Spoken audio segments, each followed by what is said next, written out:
Hello and welcome to your Empowered Astrology Forecast with yours truly, Sarah McCallum, the Cosmic Finder. And this is for the week of June the 5th, 2023. We have a lot going on this week. The moon will be waning.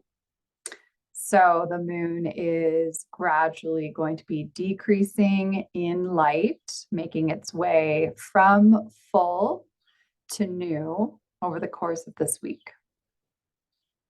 That being said, the waning moon is usually a great time to rest, to practice maybe some activities that require less extroverted energy, and to be gentle with yourself. The moon will shift from Capricorn into Aquarius, into Pisces, and then at the very end of the week, it will move into Aries. So while the moon is in Capricorn, you can really focus on the structure of your business.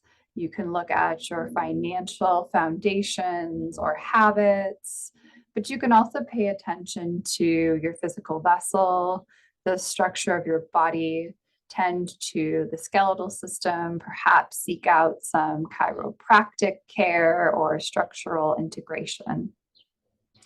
When the moon lands in Aquarius, this is a great time to connect with your community, to really start to engage with friends or colleagues, but also tap into innovative or eccentric ways of operating.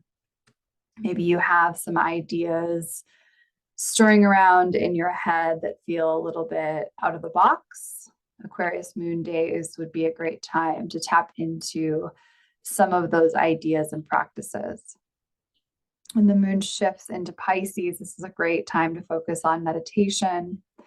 You could also connect with classmates around practicums that involve channeling. It's a really wonderful time to engage with your divine team and spirit. And then lastly, at the end of the week, when the moon shifts into Aries, and at the beginning of the following week, this is a great time to explore the self, to tap into practices like astrology, perhaps, that help cultivate self-awareness. All right, everyone. So we have 3 planets that will change signs this week. So these are some big transits to be aware of as we move into summer. On the 5th of June, Venus will move into Leo. So this energy can feel very romantic, very generous, but also understand that this energy can be attention seeking. And so it's kind of a good idea to think about sharing the limelight with others or helping others shine. Venus will also be opposite Pluto. So because Venus is shifting into Leo and Pluto is in very early degrees of Aquarius at that time on Monday, this will create an opposition because Leo and Aquarius are opposite astrological signs. So this could feel like there is a bit of pressure in your intimate relationships or close bonds. There could be some power plays. There could be somewhat of an energy of obsession. So really be open and honest about how you're feeling emotionally, especially with those intimate relationships. All right, on the 9th of June, Mercury will be in a relationship with Neptune called a sextile, which can be easy and flowing. So this could be really relaxing as well as creative energy. So the 9th of June could be a really potent day to tap into in terms of creating some of your gifts and offerings. On the 10th of June, we will have a third quarter moon in Pisces. So that's kind of the like halfway point. And again, we're waning. So it's kind of the halfway point from the full moon to the new moon. And there's an element of realizing your dreams with the third quarter moon because it's like the end of the lunar cycle before we hit new again. Because it's in Pisces, you would be wise to meditate and really be open to receiving some downloads in regards to your hopes, your wishes, your dreams. All right. And then on the 11th of June, we've got a lot going on. This is the very end of the week. This is when Mercury will move into Gemini and Pluto, which is retrograding, will move out of Aquarius back into Capricorn. So Pluto moving back into Capricorn is giving us another opportunity to re-examine the structures, foundations, traditions, institutions in our life, in our personal life, but in our collective experience that perhaps need refinement or reconsideration. You can think of this as education. You can think of this as financial, but there is going to be an element of revising that which has been in place for a long time and perhaps maybe outdated at this point. When Mercury moves into Gemini, it's, Gemini is the sign associated with Mercury, as is Virgo. So it's kind of at home. And we're in the midst of Gemini season. So it's joining the sun in Gemini as well.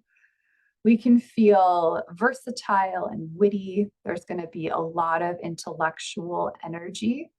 So it would be wise to really create space for mental exercises. If it's crossword puzzles, if it's reading a book, if it's playing some sort of a game with a friend that involves the mind, that would be a really good use of this energy.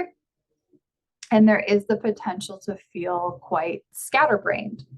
So again, just have that awareness as we move into, the end of this week and the following week, that you may feel like your brain is very active. So start to conjure up some outlets that will be helpful. Two other aspects that will be occurring on the 11th would be Mercury creating a trine with Pluto. And this could be a great time to work on your limitations around, what it is you feel like you're bringing to the world, around how it is that you're bringing your thoughts into form. But there is going to be an abundance of intellectual energy with this aspect. So when we have this transit of Mercury and Gemini, and then we add the aspect of Mercury creating a trine to Pluto, your mind will be incredibly active. So you're going to want to have an idea of positive ways you can put your mind to work so that it feels a little bit more at ease. And then lastly, Venus will square Jupiter on the 11th. Again, squares can create tension for change. With this square, there could be some really powerful opportunities to form new bonds with others. But also you could feel like you lack self-discipline with this square. Venus is on a bad day, very indulgent. And Jupiter can also encourage us to feel like we know no limits, we have no bounds. So you can imagine how the potential with these two in a square type of relationship could encourage us to just, you know, be perhaps lazy or indulgent. We may end up spending more money than we really have. And so, just again, the awareness piece of being mindful of the discipline and understanding that it's probably going to feel a little bit more challenging to cultivate that self-discipline, but that you would be wise to push yourself to do so. So I know that feels like a lot, especially as we move towards the end of the week. You know, when you have a week like this where 3 different planets are changing signs, it's going to feel maybe like we're having the rug swept out from under us. But again, this is why I'm here providing these forecasts to you so that you have that awareness ahead of time. And again, I don't want you to feel like concerned, worried, or afraid about all of these planetary shifts. You know, if anything, it's exciting. I mean, the one thing that we can always count on is change, right? The world around us and our internal landscape is forever changing. So this is just a powerful example of how rapidly things can shift and change. So I wish you all a potent and powerful week. Take care of yourselves, and I will be on to talk with you again soon.